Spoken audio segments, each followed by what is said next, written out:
humble save point is an endangered species in this day and age. Modern games, not wanting to interrupt or burden players with a need to remember to slide a digital bookmark into their progress, either save your game automatically or let you save whenever you please.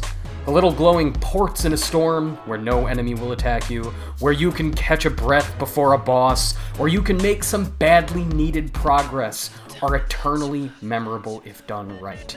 These 10 are the best and strangest in history. Go with the nice man, Katie. Don't worry. I won't be long. Dead Rising 2.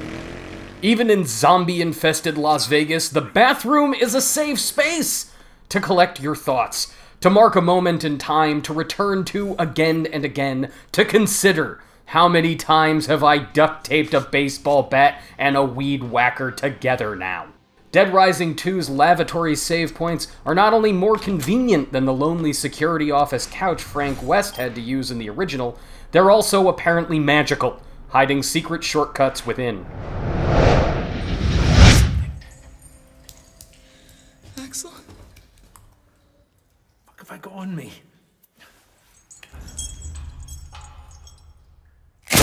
Alien Isolation. Beeping sounds are not comforting in the world of Alien.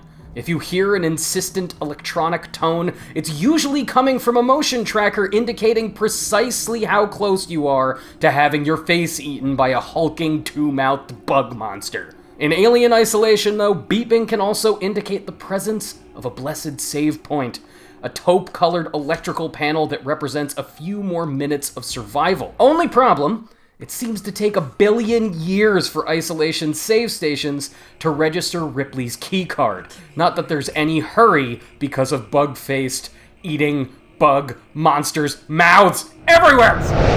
I'm also in charge of your mission data. Metal Gear Solid. Contact me if you want- Snake's codec is not a comforting piece of technology. Is it convenient to have a communication device that interacts directly with your ear's delicate bones? Sure, but what if it malfunctions? That's stressful, man. It's also not particularly convenient to have to use it to call a separate human being just to save your game. Sure, Mei Ling is a personable, intelligent individual always willing to cough up some philosophical bon mot to ease the pain of extreme espionage, but isn't there a better way to mark your time at Shadow Moses? No, there isn't. This is how you save your game there, and it's actually awesome now that I think about it. Resident Evil.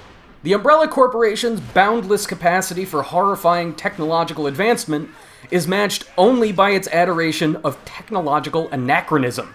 If you can build massive secret underground bases for developing futuristic biological military ordnance, why do you need typewriters to save everyone's progress?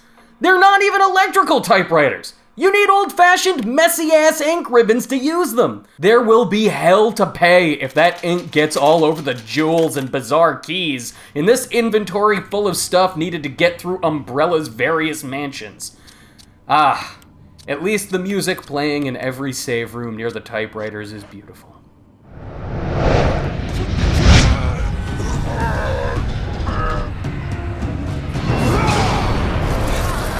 God of War 3. Kratos is not the kind of guy you'd expect to regularly genuflect.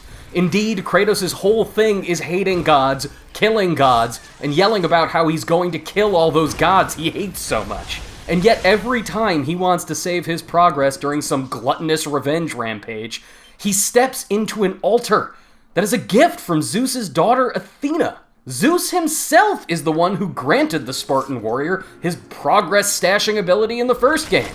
I'm not calling you a sellout or anything, Kratos, but if you were for real, you wouldn't need to save your game at all. I'm just kidding, man. Your new Viking beard terrifies me.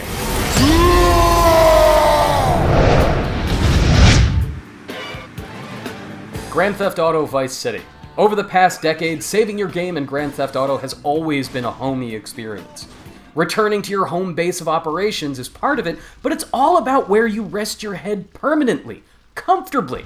Nico Bellic's apartments, Michael DeSanta's House of Hollywood Strife, etc., etc. Back in Grand Theft Auto Vice City, though, Tommy Vercetti saved his progress in a seedier, more transient locale. The Ocean View Hotel, with its gaudily decorated bed and a floating cassette icon, is where he needed to save his game. It is simultaneously the least comfortable and the most comfortable in Grand Theft Auto history. No one likes to live in a hotel, but at least you can trash the place and someone else will clean it up.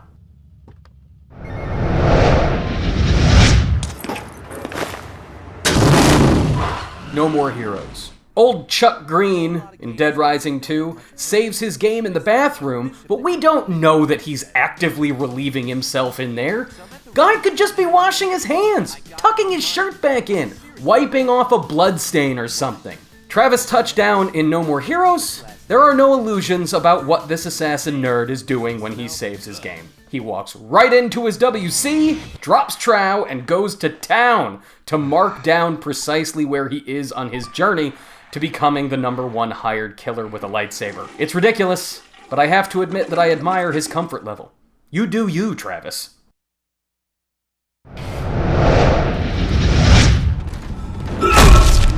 Dead Space. When you've been trundling through the darkened halls of a crumbling spaceship infested by monsters made up of the ripped limbs of the terrible warped crew that used to live there, a little light goes a long way. The welcoming glow of a USG Ishimura save terminal goes the longest in Dead Space. Warm, reassuring, and a temporary salvation from all that getting your brain sucked out through your eye socket by some gasping monstrosity. That said, it doesn't quite make sense that there are terminals everywhere for the crew to just randomly record their thoughts on. Is the Ishimura like a giant sci-fi episode of The Real World with confessionals everywhere? Weird, Dead Space. Weird.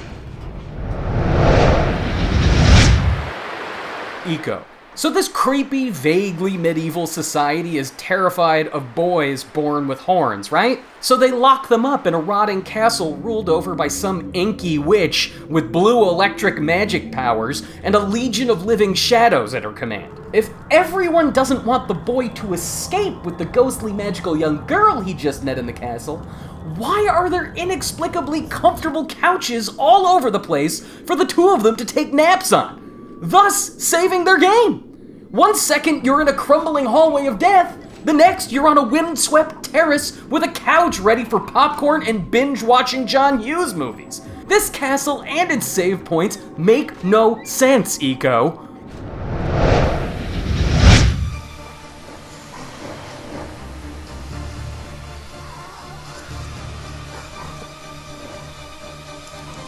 Tomb Raider, 1996. I'm not saying Lara Croft doesn't run a high probability of finding precious jewels during her grave-robbing adventures in the original Tomb Raider. In fact, I think it's all but guaranteed that at some point, after she's shot a T-Rex in the face and solved the instant death puzzles of an evil statue with the Midas touch, Lara's going to find some shiny, valuable rocks. But why do all the jewels in Tomb Raider let her save her game? And why are there only a few of them inexplicably scattered around the tombs all over the world? Magic jewels don't save games in real life, Tomb Raider. If you've enjoyed this tour through the weirdest save points in gaming history, follow Games Radar here on youtube.com/gamesradar.